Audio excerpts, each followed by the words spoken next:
maaf saya menunggu waktunya. Di sini saya ada tugas dari program pendidikan guru penggerak itu, salah satunya adalah mewawancarai kepala sekolah dalam bagaimana cara mengambil keputusan yang baik dan berdasarkan nilai-nilai kebajikan, Pak. Seperti itu. Dan di sini saya nanti mungkin akan bertanya tentang pengalaman Pak Wawan selama menjadi kepala sekolah yang cukup lama, mungkin akan banyak pengalamannya, Pak, dan itu mungkin akan bermanfaat bagi saya ke depannya, bagaimana caranya supaya saya pun punya kemampuan itu untuk menyelesaikan atau mencari solusi dari permasalahan-permasalahan yang mungkin ke depan ketika saya dipercaya menjadi pimpinan itu dapat menyelesaikan dengan penuh tanggung jawab dan berdasarkan nilai keadilan, Pak. Seperti itu, Pak. Ini nggak apa-apa, Pak, yang tanya ini. Ya, sambil ngobrol saja, Pak. Mohon maaf, yang pertama, selama Bapak menjadi kepala sekolah itu kan mungkin banyak permasalahan yang dihadapi, Pak, ya. Pasti banyak sekali, ya. Boleh Pak Wawan ceritakan salah satu saja yang mungkin permasalahan itu sangat kompleks ataupun menurut hati nurani Pak Wawan itu baik, cuma berbenturan dengan aturan yang mungkin ada sekarang ini, Pak Wawan. Terima kasih Pak Rahmat, ya. Mudah-mudahan diskusi ini itu bisa kita lakukan setiap ada permasalahan di sekolah, kaitannya dengan mungkin ini harus dipublikasikan atau di videokan lah gitu, ya. Permasalahan di sekolah kita ya sebenarnya juga permasalahan di tempat lain. Hal ini yang memang dianggap sederhana tapi nggak sederhana lah, ya, tentang penggajian guru P3. Sementara memang sudah ada digembor-gemborkan ketika SK-nya akan turun. Sampai saat ini kan belum. Kalau SK-nya belum turun kan kita bingung. Mau menggaji, memang katanya sudah ada SK yang otomatis mungkin kalau sudah ada SK kan enak gajinya udah turun lah. Sementara sampai sekarang kan belum. Dilema bagi saya, memang di kegiatan rapat K3SK sering ada pembahasan itu, bagaimana mensikapi kalau SK-nya belum turun, sementara mungkin gaji tidak boleh dimasukkan ke arkas, ya, tidak boleh dimasukkan. Nah, dia mungkin makan gaji dari mana kalau belum kita gaji? Makanya ada sejenis perjanjian lah dengan mereka, ya, ketika sudah ada SK maka penggajian tetap digaji, tapi ada perjanjian. Umpamanya dia SK turun bulan Januari umpamanya, ya, kan ini Januari, Februari, Maret, mungkin sekarang udah April harus digaji, ya. Sementara belum SK-nya belum turun kan kita juga bingung. Makanya ada sejenis MOU yang harus disepakati oleh saya dan guru P3K. Ya, diantaranya memang digaji tetap digaji sesuai dengan honornya, tapi ketika dia sudah dapat gaji dari pemerintah gaji P3K, maka itu harus dikembalikan sejumlah honor yang biasa dilakukan itu, Mas. Jadi masalahnya di tempat lain juga begitu. Sekarang di sini kan udah 2 kali kejadian. Tahun yang lalu ada P3K yang belum yang seperti ini. Tahun sekarang ada. Makanya referensinya tahun yang kemarin lah gitu, ya, supaya sama. Kan guru-guru juga mungkin nanti bertanya-tanya, apa ini P3K belum turun, tahun kemarin bisa begini, sekarang bagaimana? Ya, solusinya paling seperti tahun yang lalu. Jadi kebijakan kepala sekolah, jadi guru tersebut digaji sesuai dengan gaji honor, tapi harus dikembalikan, ya, karena memang kan kalau sudah digaji masa mau turun itu saja, Mas. Terus jadi sedikit saya simpulkan tadi mungkin ada dua kepentingan yang sama-sama benar ya Pak ya. Dilematiknya si seorang guru A itu secara aturan memang harusnya emang nggak boleh digaji, tapi secara hati nuraninya kita, pendapatan mereka yang dari sini nih kalau nungguin SK belum turun-turun mereka, sedangkan di sisi mereka kerja dan nggak dapat upah, atau mereka nafkahkan dia hari dari mana gitu ya. Makan anak istri dari mana? Terus biasanya nih Pak, kalau ada problem seperti itu, langkah-langkahnya yang Pak Wawan ambil itu apa? Misalkan apa langsung kebijakan itu sepihak atau emang dipanggil dulu atau seperti apa? Ya, saya kan sering mengikuti rapat KPDS, hal itu suka juga disampaikan oleh yang lain teman-teman ya. Jadi ada memang istilahnya bukan pedoman ya, hasil kesimpulan dari rapat kalau menemukan seperti itu ya dipanggil dulu ya.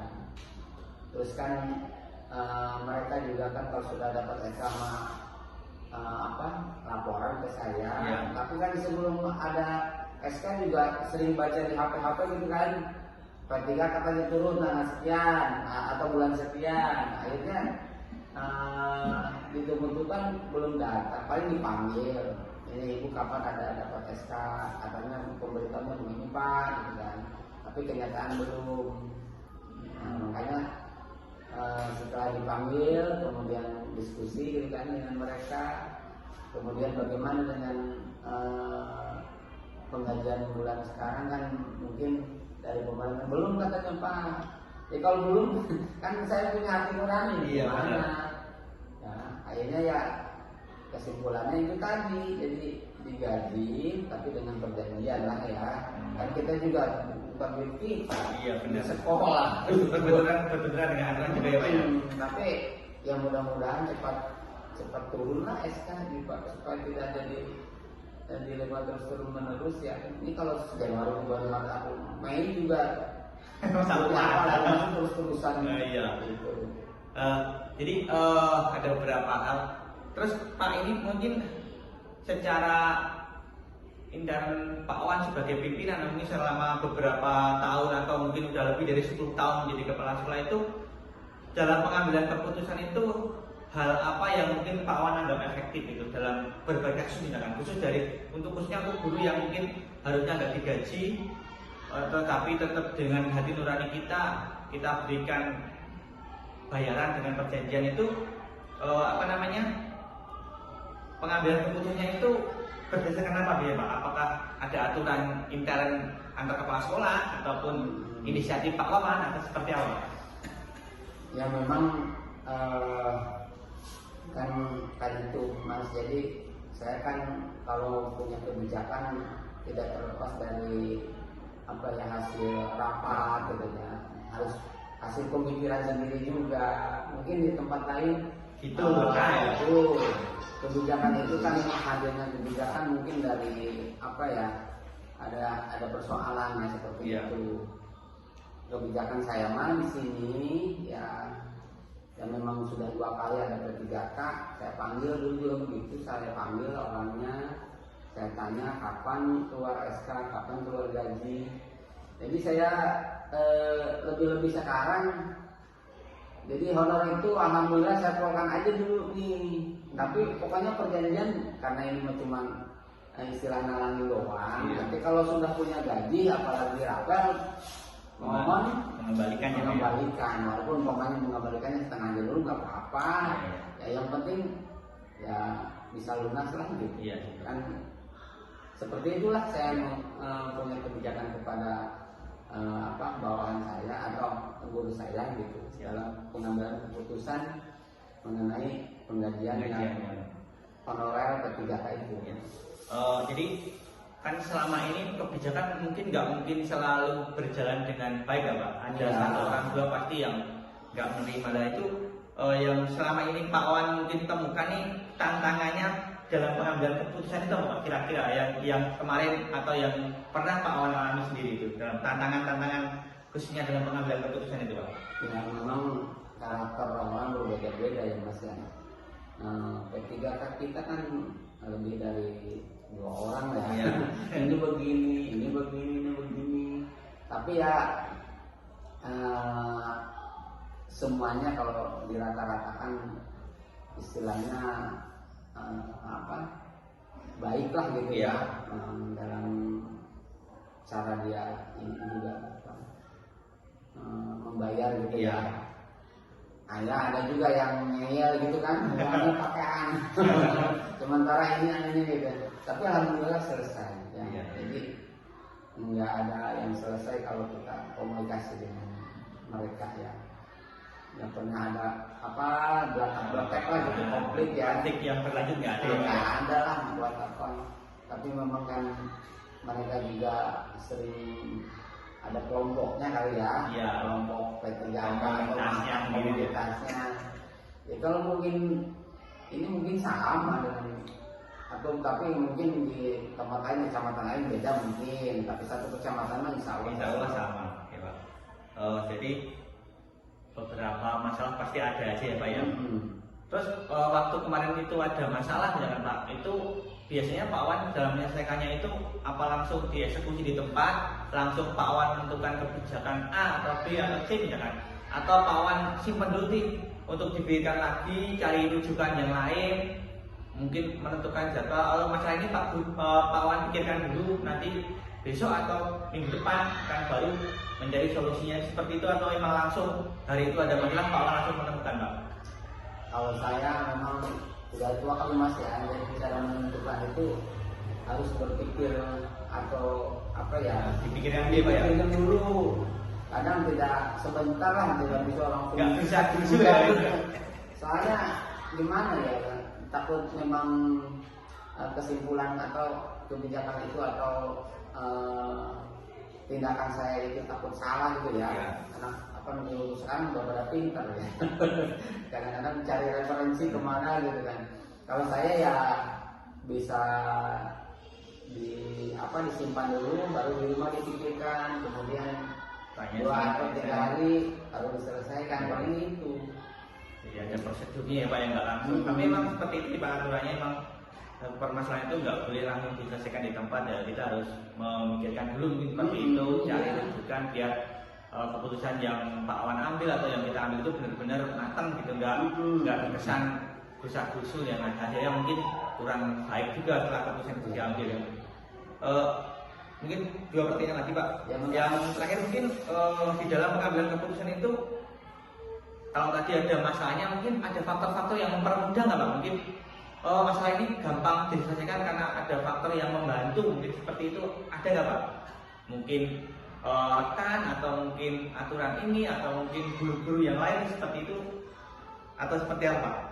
Ya, yang membantu dalam menyelesaikan masalah umpamanya ya ada ya. Memang kan sering mengikuti rapat juga Mas. Ya. Kalau rapat itu kan yang dibahas oleh kepala sekolah yang memang yang ada masalahnya di sekolah kan. Ya. Sering ada usul begini, umpamanya apa ini.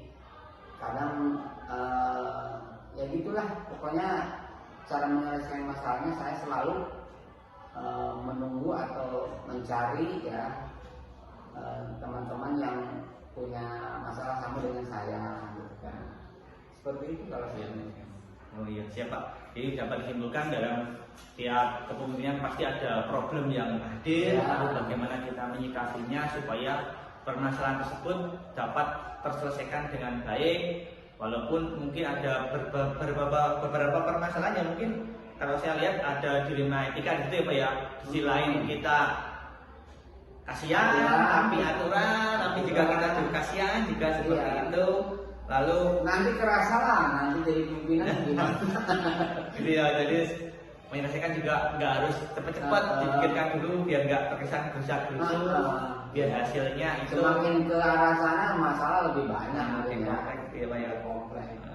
Kalau saya kan menyadari kalau sudah tua begini, apa ya mudah-mudahan tidak ada masalah yang ini. Tapi alhamdulillah kan guru-guru kita cukuplah, koordinasinya baik juga ya Pak ya. Mungkin itu aja Pak wawancara saya pada pagi hari ini yang sangat bermanfaat buat saya dan mungkin akan pertama khusus saya akan jadikan pembelajaran saya ke depan. Saya bisa mengambil pengalaman dan memetik pembelajaran yang sangat berharga dari pengambilan keputusan yang Pak Wawan pernah melaksanakan di sini, yang mungkin ke depan pasti ketika saya pun jadi pemimpin akan nggak jauh beda permasalahan-permasalahan yang mungkin dihadapi bahkan lebih kompleks, dan mungkin akan saya jadikan apa ya, bahan pembelajaran bagaimana ke depan saya bisa menyelesaikan permasalahan tanpa berbentur dengan aturan, tapi yang bersangkutan juga merasa tidak terzolimi seperti itu, Pak. Itu aja, mungkin maaf mengganggu waktunya. Nggak apa-apa. Assalamualaikum warahmatullahi wabarakatuh.